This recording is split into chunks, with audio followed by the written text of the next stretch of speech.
pokes, we need a speed master. Big money flowing, that's a signal in the air. Inside of confidence, for a win we gotta care. Index and Daiso, the tools of the trade. Heels, racing tips, the winning moves are made. Heels, racing tips. What's up mga ka-BK and welcome sa KL Racing Tips. Mga bata mag-ingay. Yan. Kumusta ba ang pangaralan ng Friday ngayon? So naglamado. So yun, talo pa kami sa kapital at hindi pa tumama kamo. Diba? So yung 4 sa huli, diba? Yun, kaya pinalangin ko na lang dahil alam kong bound to lose na. Itsura pa lang. Diba? Pag nagdesena, automatic, si JBH lang ang pwede manalo. Bawal manalo sila Maritira, bawal manalo sila sila Cortez, no? So yun, JBH lang ang nagwagi sa kay Desena, no? Anyways, may karera tayo, nakabuo. Grabe talaga ang ginagawa ng no? So, sabi nila, nag-uusap naman daw ang PJC na baka pwede nyo na bato sa amin to dahil hindi kayo nakabuo. Kami magbubuo, di ba? Yung point lang dito is siyempre dapat give and take talaga. Kung one week ang Metroturf tapos 1 week na naman ang PJC tapos hindi sila nakabuo, talagang kinamkam nyo pa, no? So, asa yung asawa ko, simulan na tayo, let's go. What's up mga ka-BK? What's up mga kabili? Sabi ng asawa ko, mga bata magiging sa beses pa. Grabe na pumunta ng Index tsaka Daso. Shoutout nga pala sa Index. Laging mabilis ang si Boss Simon. Thank you. Alright. So, asa na? Let's go. So, race number 1. So, nakabuo sila ng 8 races mga boss, no? So, ang first pick 5 natin is race number 1. Okay? Dalawang pick 5 dito. Isang pick 6, isang winner take all. Alright? Kasi 8 races, no? So dito ko na patumpik-tumpik pa dahil po sa sakit si Doña Chicha, wala kaming pakialam. Talo talaga, di ba? So dito race number 1, entry number 7. Ito. Entry number 7 na si Doña Chichay. Right? Tapos Doña Chichay. Tapos lagyan natin ng entry number 8 ng Pamorcas na walang iba ako si Primero Baldado. Hindi si Heart so nakikita ko dito si Primero Baldado. Nasa labas kasi. Alright. Tapos pang basta solo tong si entry number 7 tapos Pamorcas nyo entry number 8 na si Primero Baldado. Pang-protecta nyo, sama nyo tong si entry number 5 na si So Humble, and of course entry number 3 na si Tanging Ikaw. Sama nyo na rin yung uno, pag sama-samahin yan, diba? I-rumble nyo, basta poste nyo 7, mura lang yun. Alright, let's go to race number 2. Race number 2, meron tayong 17 to 41 split class 5 division. 1,400 meters in distansya dito, almost full gate, no? May couple entry tayo, si Double Strike tsaka si Yes Tiny or Yes Tiny, no? So dito, ay po sa kita yung entry number 7. Baka masulo ko rin to, Anyo 96. Diba? So, kung sino top bidding naman to kung kanino na pumunta ko, Oroman Santa EA, yan. So yan entry, ano ba nangyari dito? Ang ko pala, Ivan pala, si Simasio, dahil lagi nagpapalalo. Si Simasio pala ang ang pamboste ko dyan. Simasio tayo dyan, tapos si Anyo 96. Diba? CP Henson. Lagyan natin ito ng pang-protection lang ng electric pan. Diba? Electric pan, tapos made for trophy. Ayos na yan.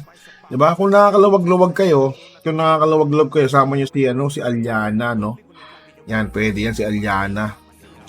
Pero okay na siguro ni 11-7 di ba? Tsaka isang electric pan. Ang galing. Ang galing pa lang mga amon ko na. Let's go to race number 3. Race number 3, meron tayong class 4, 42 to 56 split, 1,400 meters pa rin ng distansya. Wala namang event ngayon, kaya 1-4 na, hindi ka babanggitin yan, no? So, dito, tatlo tayo rito. Or, 4 siguro, no? Sino yung 4 na yon? Siyempre, Chocolate Thunder, hindi mawawala yan. Gabayan ni, JT Sarate, JTC. Tapos Light Bearer na ayaw naman manalo. Ewan ko ba kung bakit ba nangyari sa kabayong yan. Anak yan ni Telesto eh. Ewan ko ba't nga nangyari dyan. Tapos, lagyan natin ng entry number 6 na si Beyond Compare. Di ba si JPR lagi sumasakay? Check ko lang mga boss sa race number 3. Wait lang. I-checkin lang ako. Si Beyond Compare o si John Paul Egusi nga. Sinakyan ni pero sumigunda maganda yung binigay, no? Last nag 126 pa. Momento pa lang 126. Di ba? Pero naglaban na sila ni yung Diamond Power eh. Hindi siya nanalo kay Diamond Power eh. Di ba? Pero kasi baka malay mo ulit. Baka mabuo niya ulit yung 126. Pero talo to kay Diamond Heart eh. Tama ba? Ay, Diamond Power pala yung hindi pa sa Diamond Heart. Akala ko Diamond Heart. Akala ko Diamond Power yung entry number 10 no Diamond Heart pala. Alright, dito 716 tayo dyan. Tapos lagyan pa natin isa pang dihado. Oktubre 14. Yan. A long shot. Oktubre 14. Hindi, 14 de Oktubre pala. Iba pala Oktubre 14. Ay, naku, inaantok na. Let's go. 7164 tayo dyan mga boss ha. Let's go to race number 4. Race number 4, meron tayong class 5, 17 to 41 split. Ganun pa rin ang distansya, 1-4. So, dito, dalawa tayo dito. Baka suluhin ko pa. Entry number 5, yan. Position sa KT, Lady Bug Red. Yan. Lady Bug Red tayo, lagyan nyo ng JD Huko. Nagpapalalo sa JD Huko eh. Swerte ito, buenas. So, hindi si Malibu Princess ang gusto ko dyan, kundi si Out of Touch. Alright? So, 5-8 lang yan, single fight. Let's go to race number 5. Race number 5 mga boss. Wait lang, asan yung ko? Hanip talaga oh. Nawala yung yan. Nawala yung ko. Daso ko. Race number 5, 1-4. Class 4 division. 42 to 56 split. Dito, Daily Bird. Soro na rin yan. Soro na rin Daily Bird na yan. Siyempre, para sa para sa trifecta nyo, huwag kayong mawawalan nito. Entry number 4 na si Border Force, and of course, si Wild Is the Wind. Sama nyo na rin si Builds Amor kung gusto nyo. Pero ako dyan, 248 ako dyan. Pero susuluhin ko po yan ha. Solo po yan, si entry number 2. Let's go to race number 6. Race number 6 mga boss, meron tayong class 5, 17 to 41. So dito, baka apat tayo rito. Make a Difference ni Patrick Uy. Tapos lagyan natin ng entry number 2 na magandang tinakbo na nakaraan, si Impressive Victory. Tapos para sa protection lang, Money Man, kahit ayoko si Joel Ciego. Tapos lagyan natin ng entry number 3 na si Equitem. Isama nyo si Amberdini Eagle kung makaluwag-luwag kayo. Pwede yan si Amberdini Eagle. Diba? So, segunda nga yan ni Mr. Blue sa Katie. Tapos pangatlo ni Mr. White. Kaso wala si pangatlo ni Mr. Yellow, wala si Mr. White, no? So 7-2-9 tayo dyan. Okay na yan. Tsaka yung tres na si Equitem. Alright? So, Make a Difference, Impressive Victory, Money Man, and of course, entry number 3 na si Equitem. Diba? So, kayo para na masusunod mga boss ha. Group 41 yung si Amberdini Eagle. Kuwain yan. Let's go to race number 7. Race number 7, class 5 pa rin, 17 to 41. 1,400 meters ang distansya. Dito, tatlo lang tayo rito.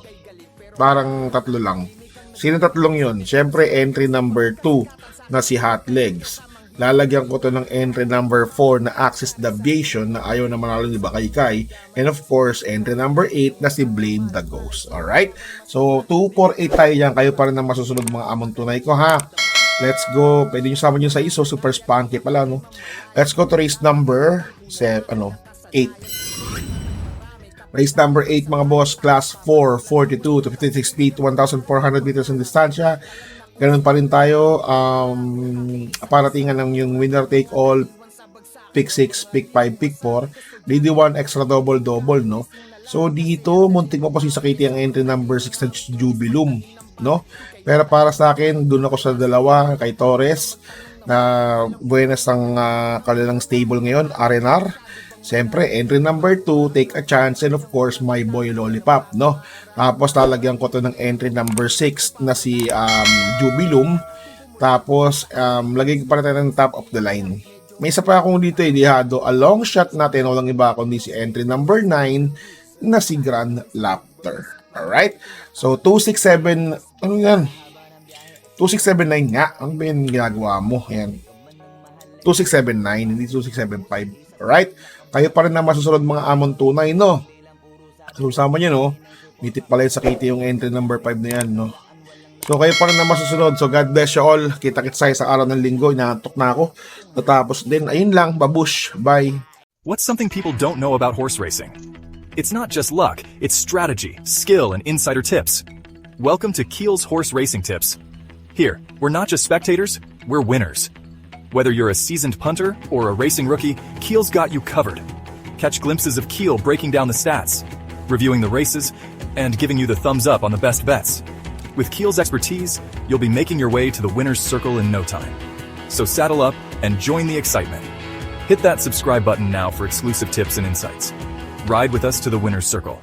Subscribe now for winning insights.